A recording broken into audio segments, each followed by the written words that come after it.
We are joined by the Director of Broadcast Properties at the Michigan High School Athletics Association, John Johnson. John, thank you for being with us again today. Good morning, folks. It's a pleasure to be with you. Appreciate having you on. How have you been since we last spoke to you? Well, we're doing okay. Like everyone else, everybody is getting anxious.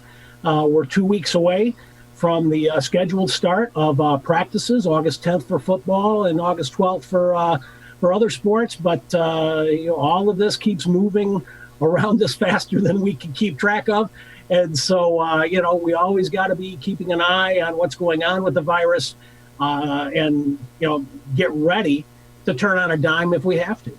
Yeah, obviously, you're moving forward with the season as planned. The MHSAA had announced that they don't plan on making any immediate changes to this upcoming season. They're going to operate with the rules that are already in place for practices and for games, and they plan to play each of these seasons out in all these various fall sports as is planned. But there have to be contingencies in place. We've already seen some positive coronavirus cases at multiple schools in the state, including locally. Most recently, a football player at Clarkston High School had tested positive. What are those provisions in place if someone does test positive on a given week, and how does that impact not only their team, but the teams that they are scheduled to play and the teams that maybe they've already played in the recent 2-week incubation period? Well, what you're describing, Tyler, is something that will be a local issue. Once you have someone who is identified with the virus, dealing with the local health department, doing the appropriate tracing, and taking the appropriate steps after that. That's not an area that the MHSAA is empowered to do anything about. But when you talk about impact, we'll be talking about the things that happen. Say, for example, if there is a game that has to suddenly be voided, because we find out maybe on Wednesday or Thursday before a Friday night football game that you can't field a team. And so we have to take a look at some of those things, how they affect the playoffs, win-loss records. Those kinds of things are what is what we'll have our hands on. And just talking about contingencies, that's one of the things that our board will be looking at. We have a meeting of our representative council, which is our legislative body. In fact, the principal of West Bloomfield is on the representative council. So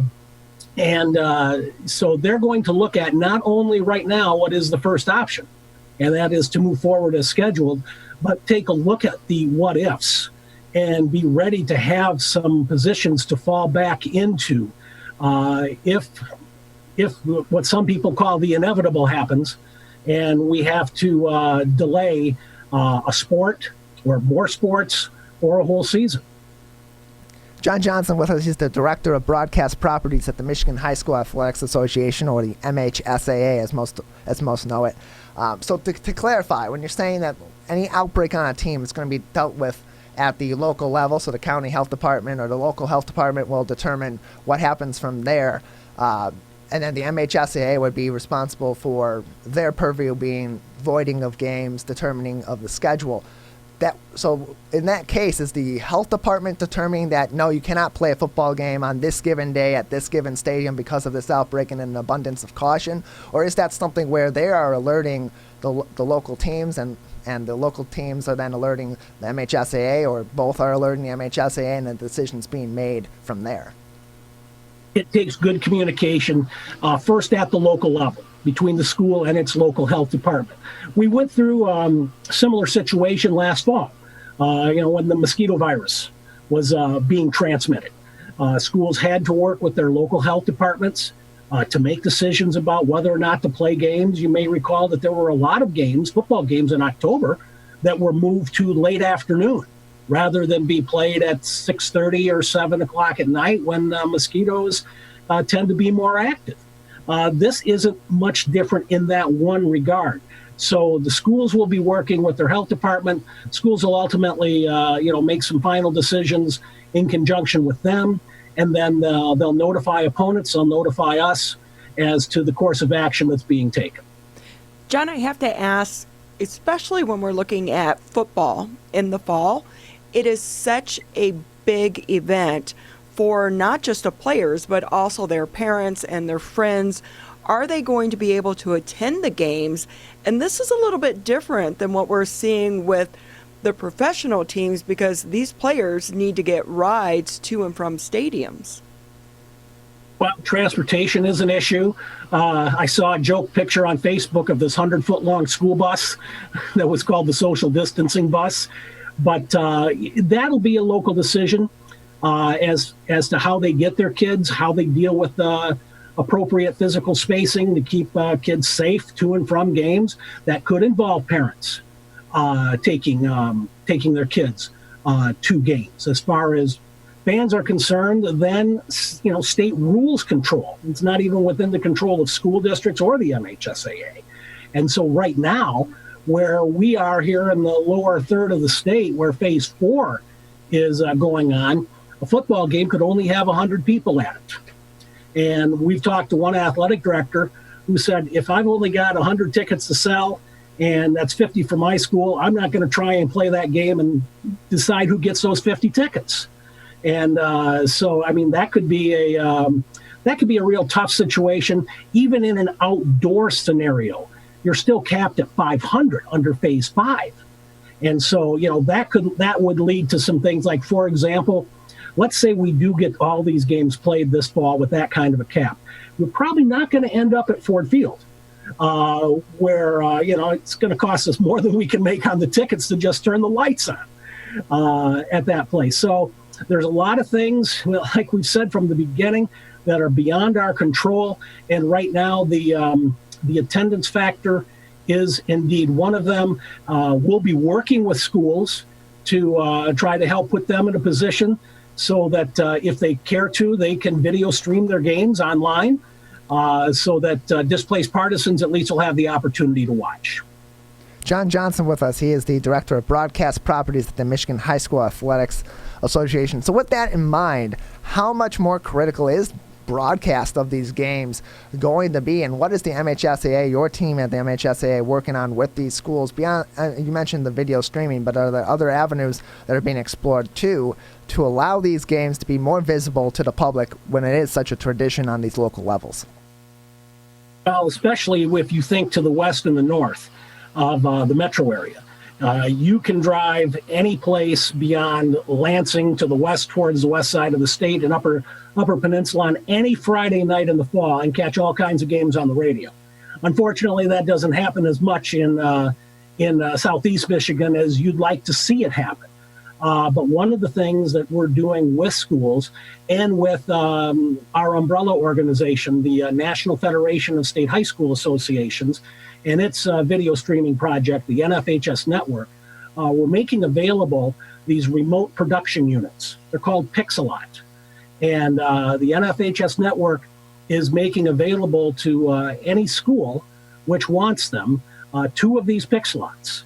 And you hang it on the front of the press box or you hang it on the wall of the gym, and it follows the action up and down the playing surface. That taps into the scoreboard and provides a little score bug on there. You can have natural sound or you can pipe announcers into it, which I know, again, Dave Scott and the radio group there do, because West Bloomfield has 2 Pixelot units already. And so, right now we have over 160 schools that are using Pixelots. We expect that number will go up. For those schools who don't wish to do that, we're going to make provisions so that if they want to produce the games on their own and stream them, that they can. And so, we're trying to do what we can so that that community connection of watching the game, such a great tradition in high school sports, can be maintained.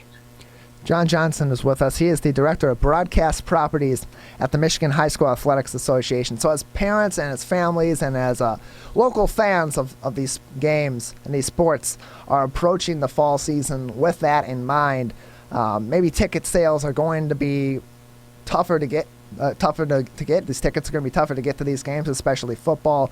But these provisions are in place. Do you imagine the MHSAA adjusting what it had previously done with the streaming of these games and the availability of the streaming of these games to fans to bring in some of that extra revenue to make sure that the services that your organization provides don't take as big of a hit as they would in a situation where you're on limited ticket sales and that's the only stream of revenue you're bringing in? Well, ticket sales account for 75-80% of our annual budget. But having said that, we're bracing for a year with little or no ticket revenue. And, we have some reserves that can help get us through. But, that's one of the reasons, unfortunately, why everybody's making such a big deal out of having football be played at the college level is all of the revenue that goes to the Power 5 conferences and to a lot of other schools who are self-sufficient athletically, as opposed to a school like Central Michigan, which draws a lot of its athletics funding from the general fund at the school. The regular season games, look at now your local school. Football pays for a lot of things at a school. So, the hit is not just going to be corporately to the MHSAA, which sees its money just come in from tournaments. But there's, that's going to be a big punch to the gut for a lot of local school athletic programs. And, they're going to have to come up with creative ways to replace the revenue. The Pixel program offers some of that because people would pay a $10.99 monthly subscription to watch games, not just their school, but they could watch games across the country on the NFHS network. And there is some revenue sharing that's involved in that. One school in the metropolitan Detroit area over the last few years has made over $12,000 through streaming its games on the NFHS network. And so, it's time for creative minds to prevail and find ways to replace what's going to be lost revenue. Not just to the statewide organization, but to schools at the local level. And then on top of that, just a couple more minutes with you, John Johnson from the MHSAA. We lost a season of sports in the spring. A lot of opportunities were also lost as a result of that, especially for the outgoing seniors that maybe were on the cusp of college opportunities or further opportunities beyond. Of course, they can still attempt to be walk-on or try-out in some capacities.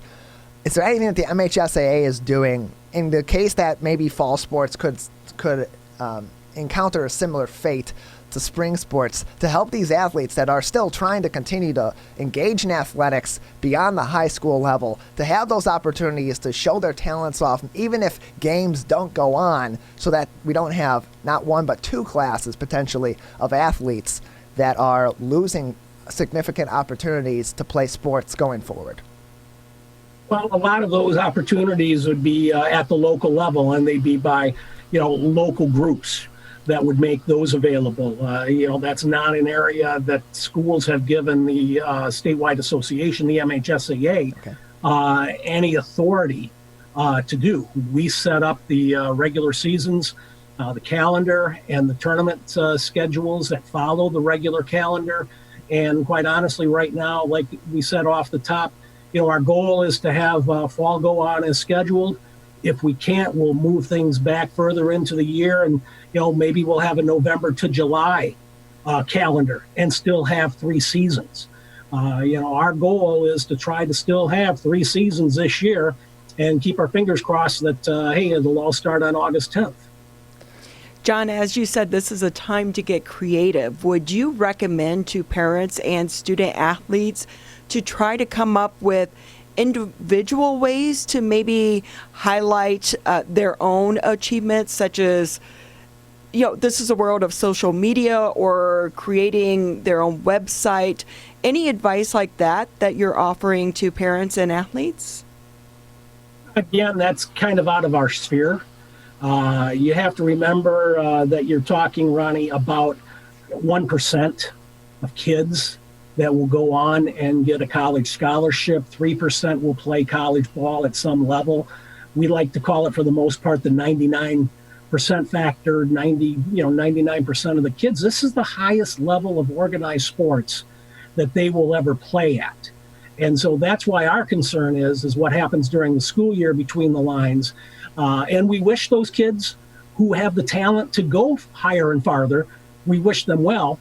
But our focus really needs to be on the everyday kid for whom putting on that high school uniform is the biggest experience of their lives. John, anything else today before we let you go? No, I think, the big thing is, everybody stay tuned, keep an eye on what's happening in our neighboring states. Is one of the things that we'll look at. Wisconsin has delayed the start of its football season. Illinois is going to make some decisions tomorrow. Kentucky is making decisions today.